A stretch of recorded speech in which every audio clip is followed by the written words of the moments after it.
হরে কৃষ্ণ কৃষ্ণ কৃষ্ণ হরে হরে, হরে রাম রাম রাম হরে হরে।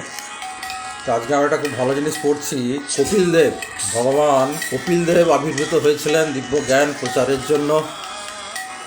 তা ইনি তার মাতা দেবহূতিকে উনি বলেছিলেন, হ্যাঁ, বহু কথা বলেছিলেন। কর্দর্ব মুনির সন্তান ছিল কপিল দেব।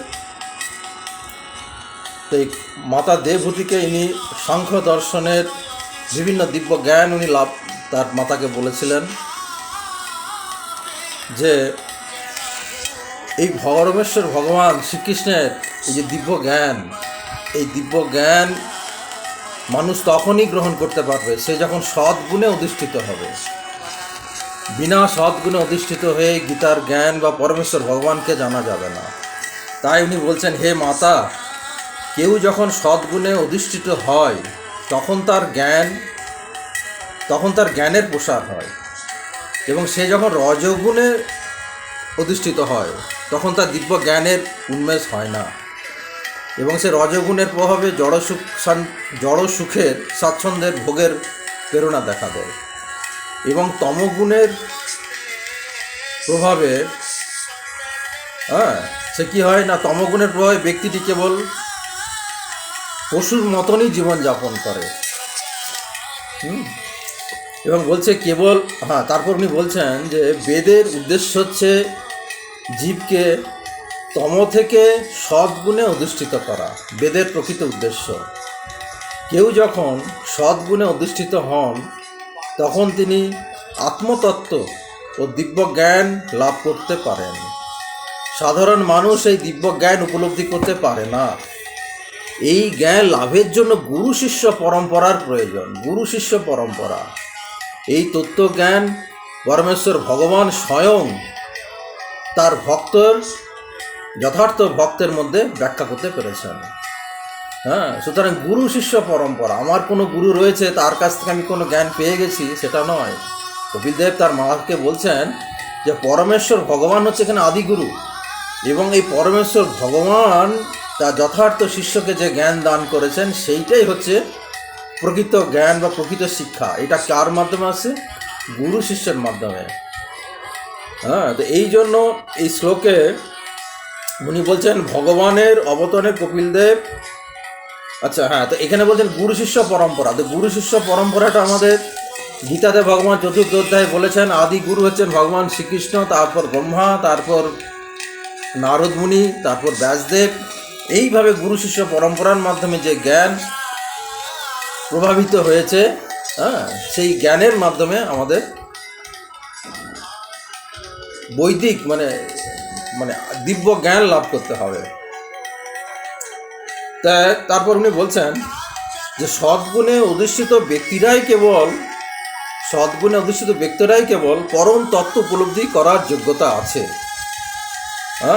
এই জন্য ভগবদ্গীতাতে শ্লোকে বলা হয়েছে যে ব্রাহ্মণোচিত গুণ সম্পন্ন ব্যক্তিরাই সদ্গুণে অধিষ্ঠিত।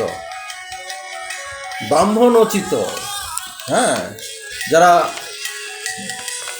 যথার্থ ব্রাহ্মণ, তাদের যে গুণ থাকা দরকার সেই গুণগুলো ভগবান শ্রীকৃষ্ণ গীতাতে অষ্টাদশ অধ্যায়ে 42 নম্বর শ্লোকে বলেছেন, সম দম শৌচ তম ক্ষান্তি,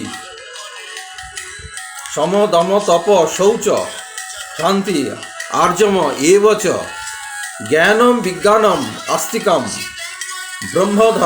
ব্রহ্মকর্ম স্বভাবজাত। ব্রাহ্মণের 9টা গুণ আছে। সেই 9টা গুণের মধ্যে ব্রাহ্মণ হবে সম দম তপ শৌচ ক্ষান্তি, সে আর্যব, জ্ঞান বিজ্ঞান আস্তিকম ব্রহ্মকর্ম ভাব।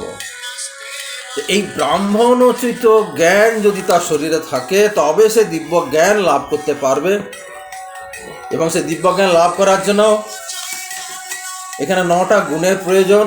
তার মধ্যে প্রথম হচ্ছে সম, যে ব্রাহ্মণ সবাইকে সমানভাবে দেখবে, সমান চোখে দেখবে,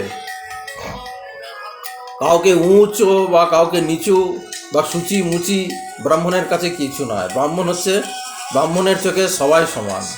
ব্রাহ্মণের চোখে কোনো ভেদাভেদ থাকবে না। সে শুদ্ধ হোক, শূদ্র হোক আর নমশূদ্র হোক, যেই হোক, ব্রাহ্মণের কাছে সব সমান। দম, যার প্রত্যেকটা ইন্দ্রিয়কে সে কন্ট্রোল করতে পারে, সে হচ্ছে ব্রাহ্মণ। তপ, যে তপস্যা করে, যেসব উপবাসগুলো, একাদশী উপবাস, তপস্যা, ব্রহ্মমুহূর্তে স্নান করা, শীতকালে স্নান করা, এগুলো হচ্ছে তপস্যা। তো ব্রাহ্মণ সমস্ত তপস্যা করবে, যে তপস্যা করবে না, ব্রাহ্মণের মধ্যে এই গুণটা হবে। তপ মানে তপস্যা। যে ব্রাহ্মণ হবে তার মাঝে মধ্যে তাকে তপস্যা সে করবে। শৌচ, শৌচ মানে হচ্ছে পবিত্রতা। ব্রাহ্মণ সমস্ত সবসময় পবিত্র থাকবে। হ্যাঁ, মন এবং দেহ সবসময় পবিত্র রাখতে হবে। ক্ষান্তি মানে সহিষ্ণুতা। হ্যাঁ, মানে অপরকে ক্ষমা করা। ক্ষমা করাই হচ্ছে পরম ধর্ম। তাই যথার্থ ব্রাহ্মণ যে যাই অপরাধ করুক, ব্রাহ্মণের কাছে, ব্রাহ্মণের চোখে সেটা অপরাধ হবে না। সবাইকে ব্রাহ্মণ সমান দৃষ্টিতে দেখবে।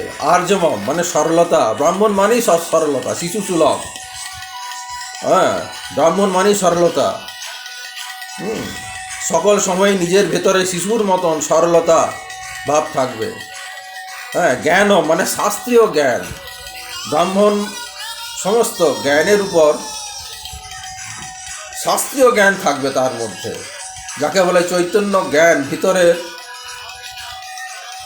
সুতরাং ব্রাহ্মণের সমস্ত শাস্ত্রীয় জ্ঞান থাকবে। শাস্ত্রীয় জ্ঞান বলতে এখানে গীতা, ভাগবতম, চৈতন্য চরিতামৃতম, বিভিন্ন উপনিষদ জ্ঞান, এবং তারপরে হচ্ছে বিজ্ঞান, তত্ত্বোপনিষদ, মানে সর্বশ্রেষ্ঠ জ্ঞান যেটা, সেটাই ব্রাহ্মণ গ্রহণ করবে। যেমন শ্রীমদ্ ভাগবত গীতা, এটা সর্বশ্রেষ্ঠ জ্ঞান।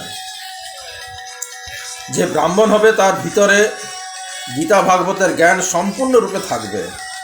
আস্তিকম মানে ধর্ম, সে ধর্ম মানে, এবং ধর্মের যে শিষ্টাচার সে সেটা সঠিকভাবে পালন করবে, এবং তার অটুট বিশ্বাস থাকবে ভগবানের প্রতি। হ্যাঁ, তার অটুট বিশ্বাস থাকবে। হ্যাঁ, যে বেশি করে পূর্ণ সুকৃতি, যে ব্রাহ্মণের মধ্যে পূর্ণ বা সুকৃতি খুব বেশি পরিমাণে থাকবে, তাদের বলা হয় আস্তিকম, যে ব্রাহ্মণের মধ্যে। হ্যাঁ, হরে কৃষ্ণ কৃষ্ণ কৃষ্ণ হরে। তাহলে আমরা বুঝতে পারলাম যে ভগবান শ্রীকৃষ্ণকে জানতে গেলে সৎ গুণে অধিষ্ঠিত হতে হবে। হ্যাঁ, সাধারণভাবে জানা যাবে না। হরে কৃষ্ণ।